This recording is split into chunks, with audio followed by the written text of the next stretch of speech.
But history tells us that as Africans, we were pagans.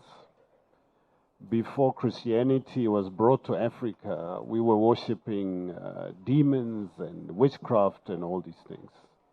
Is that true? All African, when you pick up the book, by the way, there's a chapter I put there for African names of God in the African space. And when you get to that chapter, you discover that African traditional religions are all monotheistic. uNkulunkulu, uMvelinqangi, Mudimu, Ramasedi, Mngari, Gainyame, Onkopon, all those names. They don't talk of a plural God. When the white men found an African kneeling under a tree in prayer, they said he's worshipping a tree. There's no African religion that teaches Africans to worship their forefathers and their ancestors. Ancestors are a historical connecting cable to the creation that happened before we became. Therefore, I am Joshua, the son of Lazarus. Lazarus, who is the son of Marara. Marara, who is the son of Maponga. Maponga, who is the son of Munyuki. Munyuki, the son of Muchena. Muchena, the son of Nduma. Son of Nokwara. Son of Chapinduka. Son of Mwenemtapa. Son of Tobera. Son of Murenga. From the great kingdoms of Guruswa in Embo, the sons of Nangashe were in Ethiopia now. Who are the sons of Ham in your Bible? The sons of Cush, the sons of Adam, the sons of God. Now, when you understand that our ululations of our African genealogy is not worshipping ancestors, but recognizing those who were here before us, connecting us to the one who made us before we became. Then you say in African worships ancestors. There's no African religion. There's no African spirituality that teaches you to worship your forefathers. It simply says, call on them. And by the way, there's no African prayer that does not end before you say, please tell the one who created you to deal with this problem. Therefore, it's what we call sacred history interpreted in European construct. When an African calls his forefathers, just like a Jew says God of Isaac, God of Jacob, God of Abraham, and etc.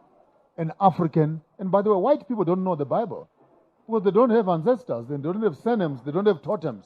When they say Jesus of the tribe of Judah, they don't know the other Jesus is Mtaung. So we cannot help them. Because even the construct of the text itself challenges their culture, which they don't have. When your brother dies, please go and marry the wife. A white man does not know how to do that. But in African, it's culture. When boys are of a certain age, please go and circumcise them. A white man does not know how to do that. A black man knows how to do that. Now, how can you wait for a white man to tell you what is in the text when the culture and the religion of the text is not European? 80% of the Bible is polygamy. The white man does not know that. He comes down with the monogamous concept on the end. Then we start teaching cheating and etc. on the left and create media around that. So let's not waste our time. What we now believe as Christianity, Mchana, is European culture. Hey, umtanami, ngiyekaphumela apha endlini engafakanga ingubo emhlophe. My daughter will not leave this house until she's putting on a white dress. Because the mother now thinks that a white wedding is superior to a black wedding or a cultural wedding. So here we are in Sandton right now, 300,000 young boys and girls sleeping with each other, 2-3 children later, because they can't afford 250,000 to go and hire Aventura or Avante for a wedding, to do a white wedding. Are we practicing Christianity? Or this religion we have accepted This Jesus we are talking about and this God we are talking about will not accept a black man until he becomes white first. Then God can deal with him. Because if you bring your traditional drum into the church, Jesus will run through the door. Because he does not understand this. If you come dressed up like a Zulu into a church, the elder will find a tie for you and a jacket so that Jesus does not get traumatized. These are the realities we need to start talking about as Africans. That are we saying what we've accepted as Christianity is Christianity, or it is actually European culture? Then you ask me. And I'll tell you that 60 to 80% of Christian practices is European culture. A man who gives you herbs to drink is a witch. A man who aborts your wife and takes the fetus to make tablets and give you back to drink is a doctor. And your government says this is a witchcraft act. It's not witchcraft as a noun. It's witchcraft as a question. Which craft are you using?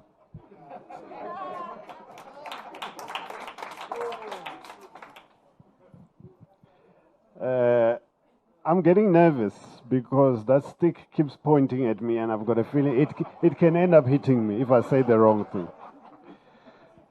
In the book you say the white God does not hear black prayers unless we are presented in a European way. What do you mean? Because we've been praying all our lives. Because the African child is not at liberty to present himself before the white God without changing his culture first. Then we understand that Christianity has to do with the sodomizing of the African culture. Because when an African approaches God as an African, Jesus cannot accept them.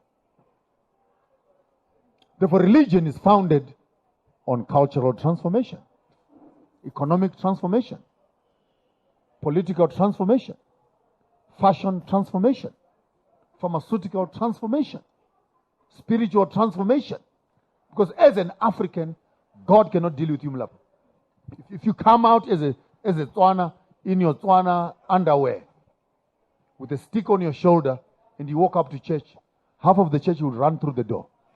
But they cannot deal with the African until he has been to Edgar's and Markham's and got himself a tie and a jacket to be accepted. When I make those comments, I'm saying we must be careful that when we buy bread, we don't swallow the plastic also. Eat the content, but the packaging of the gospel. By the way, while we are on that, let me be very clear that Christianity is colonialism. Because had the Muslim been here before Christians, ask me what you will have been. Talk to me. Go to Egypt if you don't know. Go to Kenya if you don't know. Go to Tanzania if you don't know. Go to Malawi if you don't know. The populations are Muslims. Why? Because the colonialists who came had the same complexion, the religion they brought. So don't tell me I'm a Christian. Say I'm a colonized Christian. Well, that's what it is all about. Had Allah been here and Muhammad before Jesus was, you'll have been saying Allah Akbar and equally convinced that there is only one God but Allah. And I love Muslims, by the way. If you believe that when you die, you go to heaven, the Muslim says, can I kill you and we go together? Then the Christian is always not ready to die.